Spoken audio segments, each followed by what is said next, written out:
دنیا میں کبھی کبھی رزلٹ آپ کے مطابق یا کچھ بھی آپ کے مطابق نہیں، بٹ واٹ میٹرز از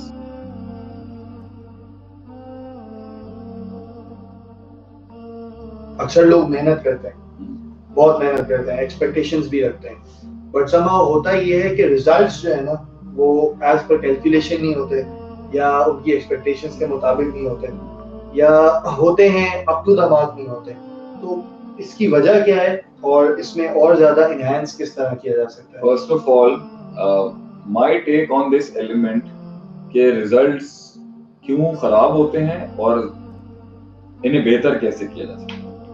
میں نے اس میں ابھی لیکچر میں بات کی تھی، اٹ از نیور اباؤٹ باہر کیا ہو رہا ہے، it is always about another کیا ہو رہا ہے. دنیا میں کبھی کبھی رزلٹ آپ کے مطابق یا کچھ بھی آپ کے مطابق نہیں، بٹ واٹ میٹرز از آپ کا کیریکٹر بلڈ ہونا چاہیے.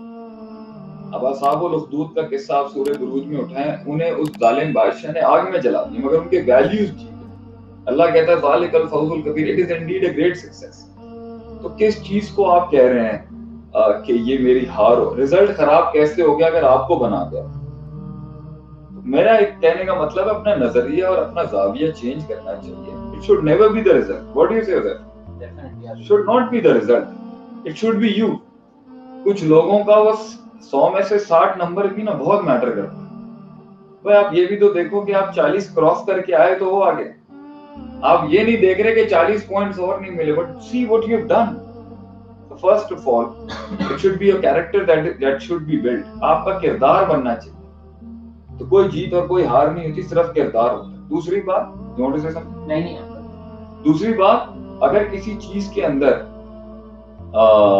معاملات صحیح بھی کرنے ہیں تو ایک چیز یہ ہے کہ اللہ نے آپ کو اس میں نقصان اور کمی اس لیے دی ہے کیونکہ آپ نے, میں نے کہا ہے نا, این جب آپ ٹھیک ہوں گے, محنت ٹھیک ہوگی اور ان پٹ آؤٹ پٹ سب اپنی جگہ پر صحیح رکھا ہوگا, پھر کیوں اللہ خراب ہے؟ کوئی ایسپیکٹ ہے آپ کی شخصیت کا, کوئی ایسپیکٹ ہے آپ کے مزاج کا, کوئی ایسپیکٹ ہے آپ کی محنت کا, کوئی ایسپیکٹ ہے آپ کی زیادہ, کچھ نہ کچھ تو ہے جس کی وجہ سے اللہ نے وہ رزلٹ آپ کے مطابق. There's something you didn't push, you need to seek it out.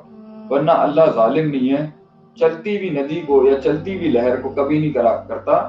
خضر علیہ السلام نے کشتی میں سوراخ اس لیے نہیں کیا تھا کہ وہ ڈبانا چاہتے تھے, اس لیے کیا تھا کیونکہ آگے ایک ظالم بادشاہ تھا اور وہ جو کشتی اس کو صحیح ملتی وہ اسے لوٹ لیا کرتا تھا. God and his principles are not to destroy human being. کوئی بات ہوگی جس کی وجہ سے وہ آپ کو ہار ملی ہے.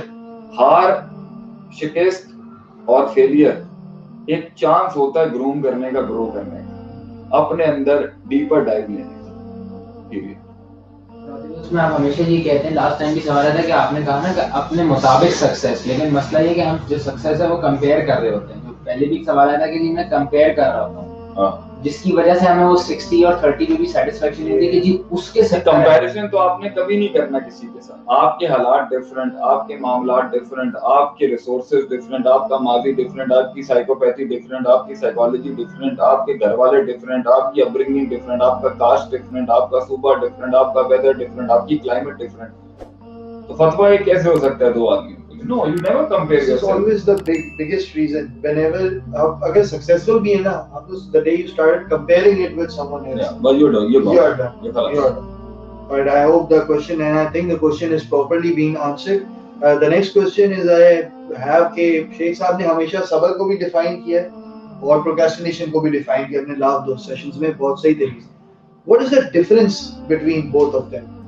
مطلب اگر کوئی انسان صبر کر رہا ہے تو اس پہ پروکراسٹینیشن کا فتویٰ نہ لگے, اور اگر کوئی willingly پروکراسٹینیٹ کر رہا ہے تو وہ یہ کہتا ہے کہ یار میں تو صبر کر کے بیٹھا ہوں. صبر کی تعریف ہے اس سچویشن سے اپنے آپ کو ہولڈ بیک کرنا جو اس موقع محل کی مناسبت سے نہیں. That is patience. You hold back because it's not suitable for that situation. صبر اپنے آپ کو اس مسئلے سے روک کے رکھنا ہے جو وہاں پر عین اس مناسبت کے لحاظ سے ٹھیک نہیں. پروکراسٹینیشن ہمیشہ ہولڈ بیک کر کے رکھنا ہے اگرچہ اپرچونٹی بھی کھڑی ہے سامنے, یہ فرق ہے. پیشنس اور پروکراسٹینیشن, سستی, کاہلی اور صبر میں فرق ہے. صبر کبھی چارج کرواتا ہے. چارج کرنا ہی صبر ہوتا ہے. sometimes to charge is the صبر. کیونکہ اگر آپ چارج کریں گے تو دنیا جہاں ٹوٹ پڑے گا. پروکیسٹینیشن یہ کبھی چارج نہیں, یہ بھاگنا ہے کلی اور مطلق اینڈ انڈیفینٹ لحاظ سے اپنے رول سے اور اپرچونٹی سے بھاگنا. There's a big difference in it.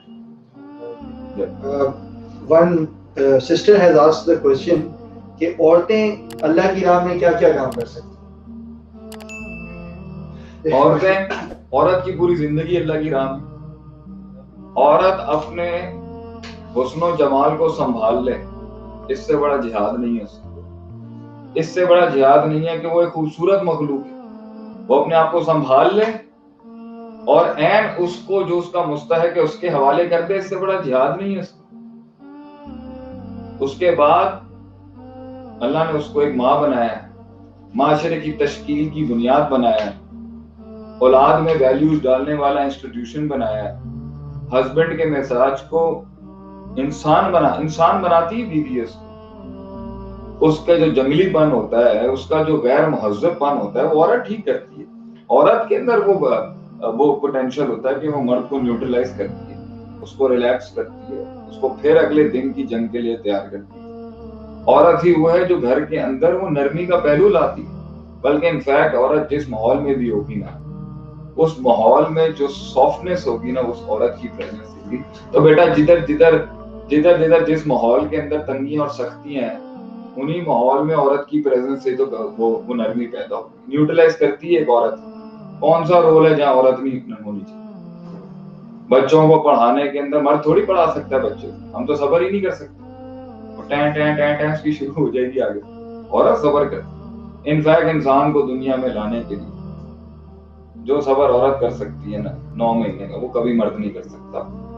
کوئی کمپیریزن ہی نہیں ہے اس کی قربانیوں کا جو وہ کر سکتا ہے. اس کے اندر اگر اس کی ایجوکیشن کا کانسیپٹ ہے, اس کے کام کرنے کا کانسیپٹ ہے, تو میں نے پہلے بھی جواب دیا تھا, اللہ کی میکرو اور مائکرو تفصیلوں اور شریعت کی مخالفت نہیں ہوتے ہوئے اگر وہ اپنے کسی رول کو پرسو کرتی ہے علمی لحاظ سے, اس میں کوئی قباحت نہیں ہے. اور اب تو گھروں میں بیٹھ کے بھی ساری چیزیں اویلیبل ہو گئی ہیں, شریعت کی پاسداری رکھتے ہوئے بھی سارے پروگرام گھروں میں بھی کیے جا سکتے ہیں. اور اگر کسی ادارے میں جانا بھی ہے اور اگر کام بھی کرنا ہے, تو پھر اس میں یہی ہے کہ اپنے مزاج کو اتنا ایزیلی گرانٹیڈ نہ کر دے کسی نامحرم یا کسی اور اپوزٹ جینڈر کے ساتھ, کہ کوئی بھی آ کے ایکسپلوئٹ کر کے اسے ہراس کرنا شروع کر دے. اس کا ایک مزاج ہونا چاہیے ہر کسی سے بات